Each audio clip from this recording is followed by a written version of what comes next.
Hey everyone, welcome back. This is Ethereal Kia, and today I want to talk about spiritual incompatibility. Okay, so first of all, what is that, right? It's actually something that I just recently discovered. I didn't know it was a thing until I went through it myself.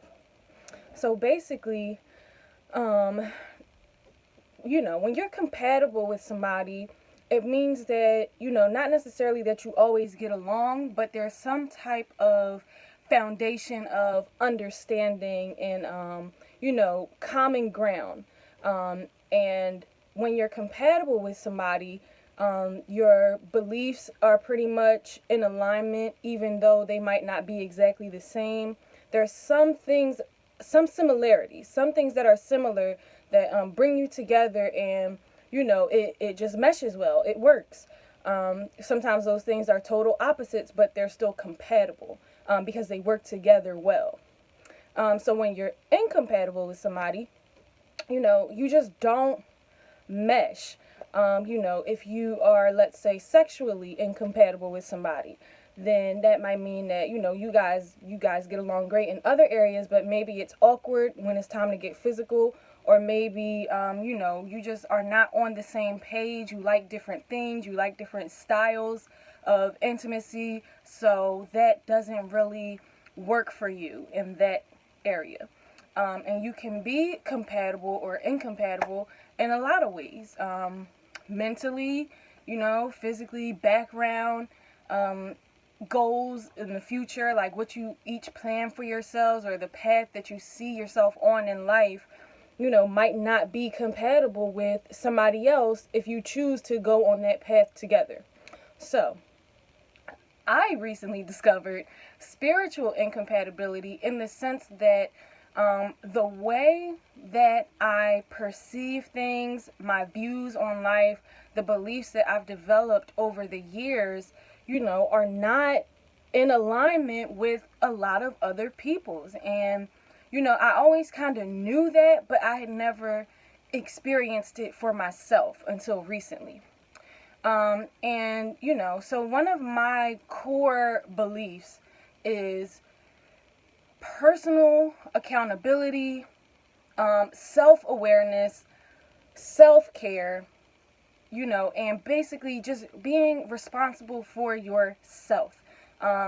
And not in the sense that you shut everybody off, or it's like, oh, I don't need nobody, I don't need people. It's not that. It's just realizing and accepting and being okay with the fact that, everybody is kind of out here for themselves. Everything that people do, even if it serves a higher good or a higher purpose, ultimately it's for self. People don't do things that, conflict with their own self-interest. It just doesn't happen. I mean, it does, but then those people usually, place the blame outside of somebody else anyway. They say it's somebody else's fault. So, part of being accountable for yourself, and part of, just being responsible for yourself and taking ownership of your own life and being in control of yourself at all times, part of that is to be able to create and protect your own peace. Nobody is going to bring you peace. No circumstance is going to bring you peace. That is something that you have to find for yourself. And yes, it can be hard. Yes, it does take work, and it takes a, concentrated effort to get there if you don't already have it. Because we get distracted with a lot of things. There's all types of stress, concerns, worry, things that take our attention away from ourselves and puts it somewhere else.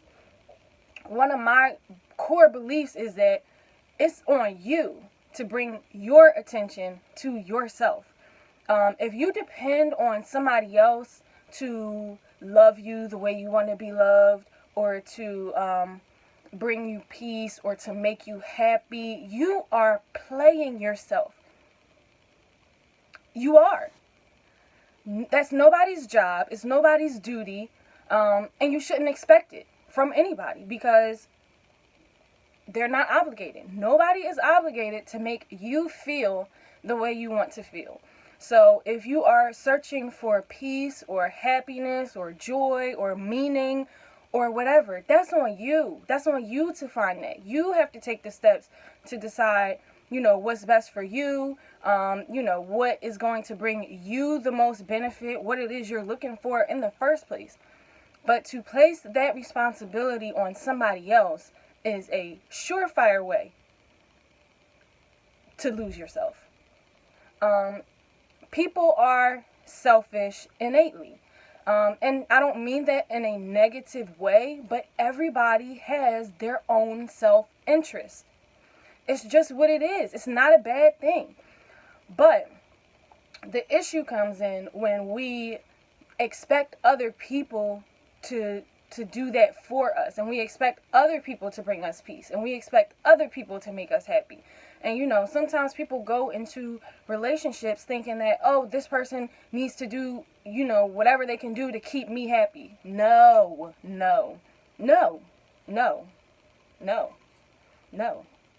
I mean, yes, they should add to your happiness. They should add to your peace.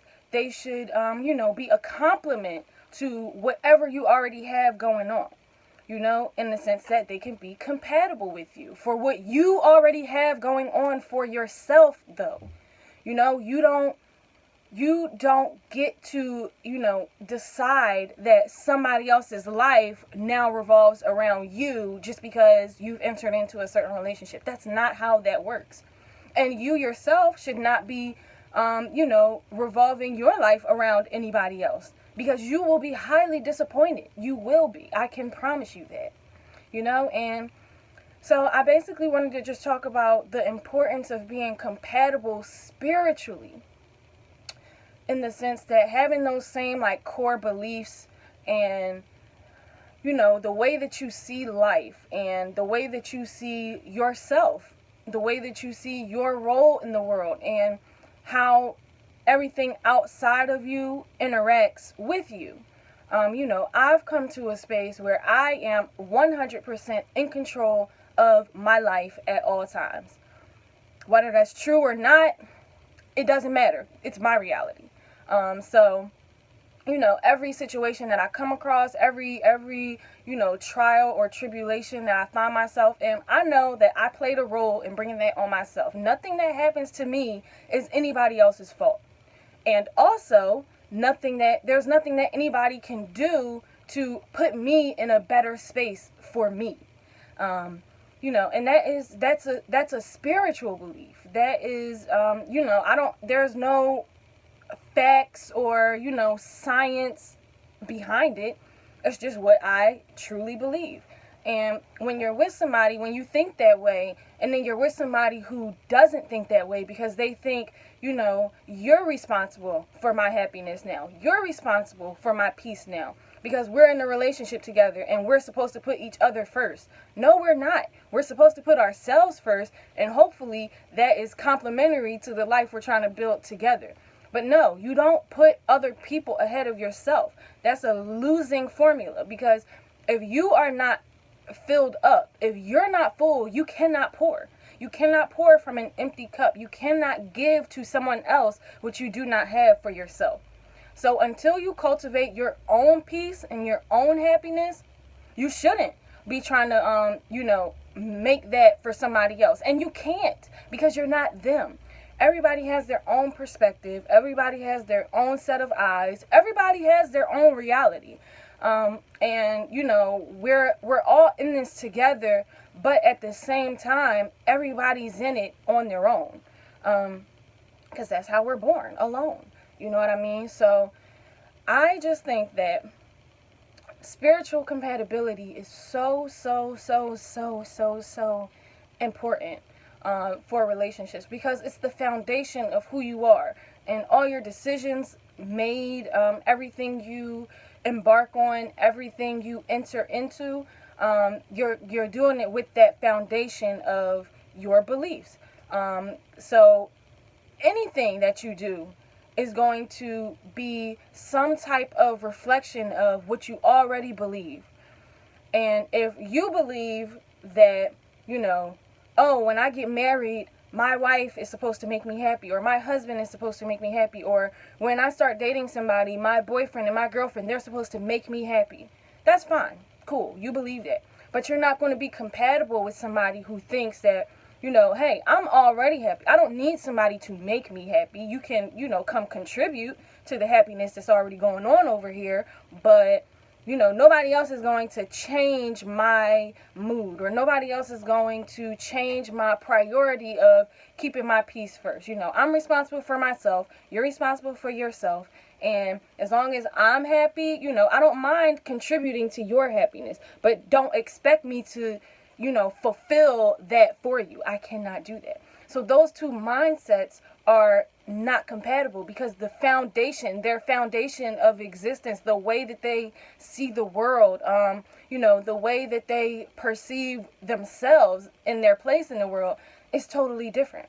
One person thinks that outside influences, can make a difference for them. Oh, you didn't do this and you didn't make me happy, and that's messed up. Another person goes, hey, you didn't do this, I'm not happy about it, but okay, you're your own person. It is what it is. I accept it and I choose to move forward however I want to. So the importance of spiritual compatibility and relationships is so underrated, but it's so important because it is literally the foundation. You don't have to believe in God or any specific religion to have, a core set of values and beliefs. And you don't have to necessarily be in the same religion or, set of beliefs to be spiritually compatible with somebody. Although it does help because the foundation is the same. But, it's more about your perspective and having perspectives on issues and, finding your complement to that. They don't have to agree 100%, but your beliefs and their beliefs should work together. And if they don't, then it's probably not going to work out. So, that's my piece for today. Spiritual compatibility. Also, check out my ebook called What Men Taught Me. It's only $5, and I'll post a link in the description so you guys can check that out. It's about 5 different relationships with 5 different men and the lessons I learned from all of them. So, check that out, and I will be back tomorrow with a new topic.